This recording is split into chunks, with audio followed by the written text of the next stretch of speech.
Morning. Got my coffee. Welcome to Flashcard Friday. I want to give a big shout out to my girl Gina.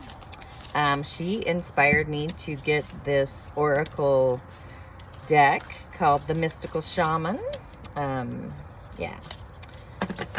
So I know there's a lot of draw towards shamanism and being a shaman and what that is. If you haven't joined me for my weekly Zoom on Sundays, I do a poll and people kind of answer the poll. This Sunday we're going to talk about the heart, or the voice of the heart, connecting with our heart. Yeah, and I find it kind of interesting. Well, not really, because we all need to climb back into our heart in a way, right? So anyway, hope you got your coffee. Let's go. Let's see. What do we got happening? I feel... Oh, let's go with you. You're sticky.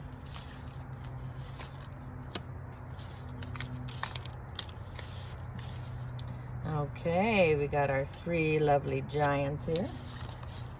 Yes, this is my little crystal waiting area in my little backyard of my enchanted garden.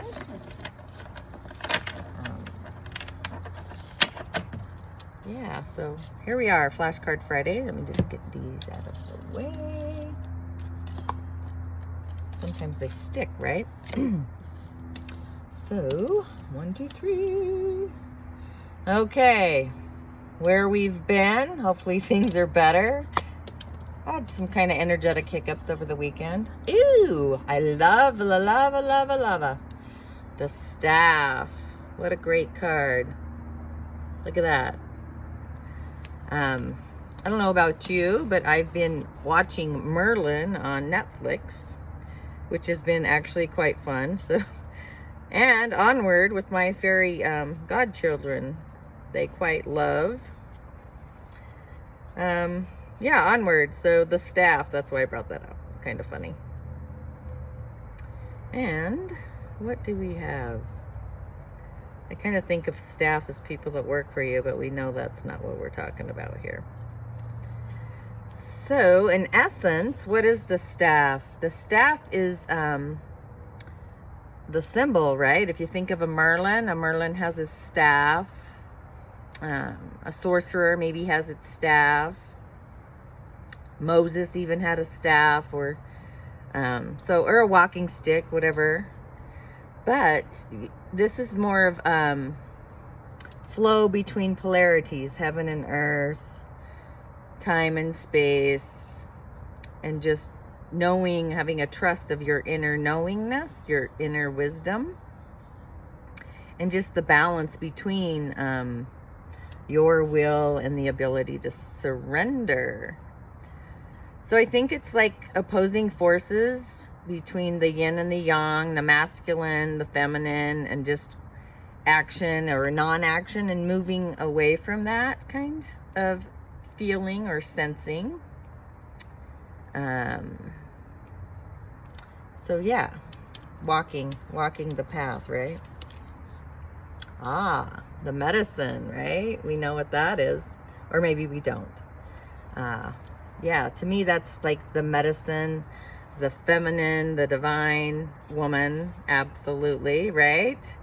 The love, the earth, the goddess, Gaia. So this is like our timeless soul experience, going maybe back into a different timeline or a different aspect of our essence.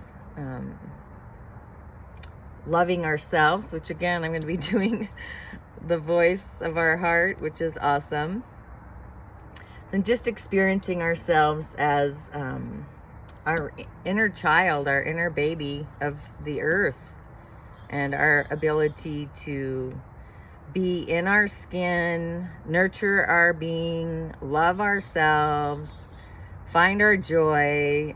Even though life might feel like there's no peace, joy, and happiness. I know there's some rigidity out there, but I always like to come from the sacred heart and truly listen to people's emotional state of awareness and nurture. Let them validate that aspect and be heard. Whether it's right or wrong, that's, you know, you come from a place of no bias or judgment. So, yeah. So for me also, like, knowing that there is the tree of life, the Garden of Eden, a place of nurturing, and to bring back wholeness and just returning to our heart space of the sacred, divine, the feminine, just to honor all of life and walk in beauty, virtues. I don't know if you watched my or joined me last week for my last Zoom class, but yeah, I talked about virtues and engaging them and picking them.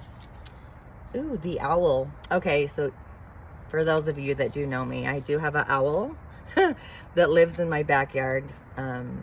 Yeah, one of my totem animals is an owl. However, this little guy is reversed, so we want to look into that idea, right? The owl. But reversed, so wisdom, right? We have wisdom of the owl, but reversed in a way. So it's like an opposing. What's our wisdom? Maybe we need to create more clarity on our wisdom. Maybe we need new insights. But it's also messages for and of the other world. And the wisdom of the owl, you know, to be able to see two sides of the same coin. With clarity, even in the night where, I mean, I think you all know I sleep outside. You probably can't see my outdoor bed. Oh, maybe you can see Diddy walking, my little Wadame in all his greatness. But this is just to notice every detail and to invite you to look around, find those hidden messages that can come in. So that's kind of a great way to start the weekend, is to maybe look through new eyes, get better clarity. Maybe, you know, don't be afraid of the truth that comes within our village or compass. Just know it's also a guard against deception and being deceived. Come from a transparent soul, I guess. Or what are you hearing about a situation and not seeing with clarity? So it's just a way the owl invites us to be patient and bide your time, wait for your actions, and do it with decision instead of hesitation or any remorse.